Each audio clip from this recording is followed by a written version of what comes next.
Hello everyone, hello and welcome to Wurm Unlimited Let's Learn Together series. In this series I will be trying to show you how to play, which doesn't mean necessarily that it's the only way to play, so it's just my way to play, and I will be showing you how to pretty much orientate, play this game, and how to enjoy this great sandbox MMO-like game.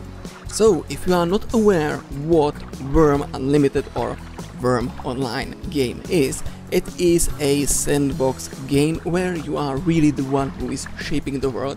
There is, for example, almost no NPC interaction in case of, for example, trading, so you really are trading with other players, so the economy is really player driven, which is great, but on one side it can be quite annoying because some people are really just douche, so it can happen. But for that case I'm playing Wurm Unlimited. So Wurm Unlimited is a standalone version of Wurm Online, and you are hosting your own server, so you can play by yourself or just with your friends, or you can actually stop the server when you are going away, which you can't of course do on Wurm Online servers because it's kinda silly. Hey, please stop the server, I'm going to vacation for a week, so no one can play. So I'm going to show you how to play this game. So when you first log in into Wurm Unlimited, or probably even on the Wurm Online, you will be welcomed by the final character screen, so you need to make your own character. So you can be female, male. Here we can just choose what kingdom we belong to, and I'm going to choose, well, let's start in the top, the kingdom of Jan Kellen. So send me there. There we go. So it will start loading up around you, around us. You'll be also welcomed by this tutorial. I recommend you read it, at least, really read it, so you know what are the basic controls. So basically WSAD and mouse is movement around. Then you have the interaction when you just right click and then choose what you want to do with it, which is, for some people like my friend, it's a little bit like playing the old text games like Ballet Ghost or whatever, and all sort of stuff. So really read it. I'm not going to read it because I know what I'm doing. Oh, famous last words, right? And face customization, so I'm not going to customize myself, really, just I'm going to hit a few times random. So let's stop it right here. I look fine. Okay, I'm sure. Yes, I'm sure. So in this first episode I will talk to you about the GUI. So it might be a little bit just boring, this one, because I'm just going to cover the most important stuff on the GUI. So if you don't want to see it, then I guess don't watch it and tune up for the next episode, which is coming up soon. So let's get on to it. So the GUI. It's kind of self-explanatory. You have your health bar over here, some fighting options over here, which we will get to this little bit in depth in future.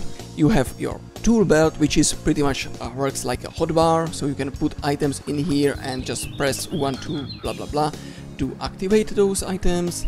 You have a compass, which is showing, well, you know how compass works. There are no interactive maps, just pointing it right now. And you have these two boxes. So you have a target box, which is used primarily with fighting, and then you have a selection box, which is pretty much what you just clicked on, like this. I clicked on the Winnie's Trinkets wooden wall, and here you will have actions what you can do. So for example, if I would select a round cobblestone behind me, below me, you can examine it or track on it. Then you have your chat. This is the chat box over here on the left, and on the right you have event box, which is pretty much anytime something happens in the world, it will show up in here. Well, if it happens nearby you. Next is this little action bar in here, which we will not be using too much because, well, I am just not used to it, but let's see.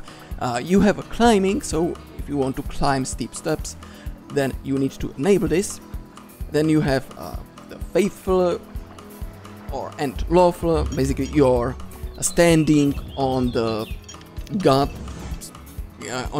and stuff, so that's something I will probably cover really in the future, because that's something completely new, well, not new, but unknown for me. You can also stealth, so you can sneak around if you want to not be detected by monsters or other players. You have auto fighting, which is basically, if you will have it enabled, you will fight automatically, you will not need to do anything. So this is, I can say, recommended to use when you are fighting. Then you have a backpack slot, which you can just access your backpack. Quiver, which we don't have. Map. I know I said there is no interactive map, but there is a map, like a picture of a map. So that's all what you are able to see, it's this map. You can see the starting towns, which is Half, Litokania, and where is the third one? There it is, Wingshire. So we are currently,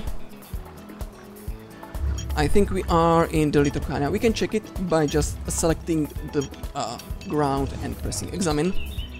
Oh, this is within the village of Wingshire, so we are here. And rest is up to you, so you can put markers on the map if you want. So I can just click here, right click here and just add annotation, and I can name it just stuff, press OK, and it will appear in here. But you need to be able to read the map, because as I said, no, you can't see where you are, so you really need to look for some markings in word marks. And if you are not able to read maps, then, well, it's not that much important. The most important stuff is you need to be aware at least where is your home if you are doing your home. And last is crafting. So yeah, there is crafting, of course.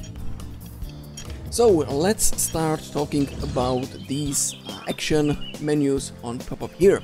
You can activate them by just keybind, so escape, F1, F2, F3, F4, etc, etc. Or you can just click it, so stop or main menu. Basically it will stop the action you are performing, or open this menu where you can quit and do all sorts of other stuff. Console, just self-explanatory. Skills, these are your skills you possess, and there are a few things to understand about the skills.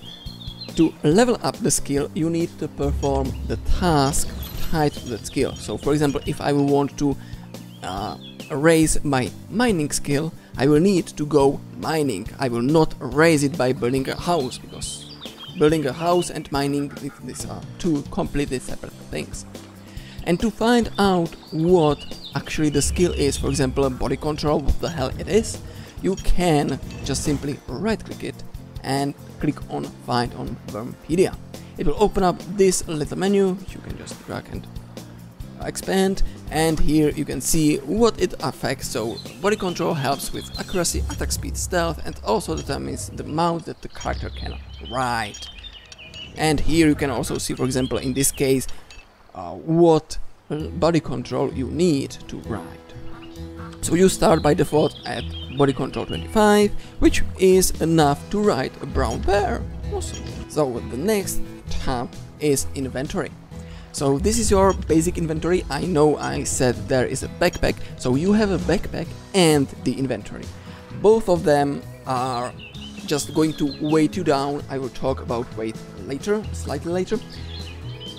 But this is your basic inventory, so just your stuff you are carrying around. Next is your statistics, which is just game statistics for yourself, so you don't need to really care about this too much. Then we have a sleep, so if you have a bed you can sleep and you can get a sleep bonus. What sleep bonus is, it will in short help you skilling, so like in other MMOs where you have rested, so this is pretty much the same. You have a time which will tell you the time in words, so it's 10:56 on the day of tears, blah blah blah. This is not real time, it's game time. So pretty much one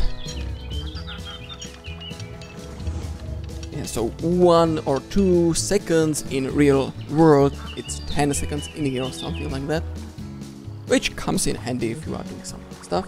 A mission, this will just give you some instructions on how to start the game and how to play the game. FI, which is inner focus, or just focus in combat, and so this comes in handy when you are focusing in combat, which we will do later. Then you have a character window which will show you the character and your equipment. There are loads of slots, but it's again self-explanatory. On left shoulder you can put shoulder pads, left arm you will put bracers, left hand and left held item. There are 2 different ways, so left hand is for example your gloves, and left held item is an offhand weapon, for example second sword, for example, yeah. And shield, so you have pretty much 3 slots for just hand, because you can carry shield, glove and have something in the hand actually. And also you have just these few pieces which you don't really need to care about. And lastly you have this equipment weight. So let's quickly talk about the weight. The more you carry, the slower you will be. And your maximum carry capacity, you can see it in here, but also you can calculate it in the skills, and it's a body strength times 7, which is 140. So you can carry up to 140 kilograms, which is, yeah, you can, but you will be slowed down quite a lot. You can see it down here, it says 100% speed limit is 40. So up to 40 kilograms of weight, you will not be slowed down. If you will exceed it and you will carry up to 70, you will be slowed down to 75%. And if you will carry more than 70 kilograms up to 140, you will be slowed down to 25%. If you will exceed the carry capacity, you will not be able to move at all. And lastly, you have a GUI. Yeah, it's just turn on and off your GUI, so if you want to take a screenshot, just press the GUI button, take a screenshot and then press F10 to get it back. You have a quit, which is self-explanatory, and a screenshot. And I think that's pretty much all at for the basic really interface what you see right away at the start of the game. There is actually one more GUI that will pop up when you start the game for the first time, and let me quickly find it. It's in HUD settings, personal goals, yeah. So this is also what you will get at the start of the game. These are your personal goals, which you don't need to finish. It's just something to give you, well, an idea what you can do, what actually your character wants to do.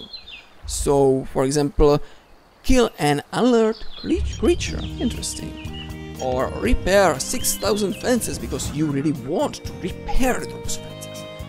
Or you want to try to swim a bit, etc, etc. So this is something you can work towards. It's not necessary. I don't think you will have any rewards for it, but I might be mistaken. But yeah, so that's pretty much it.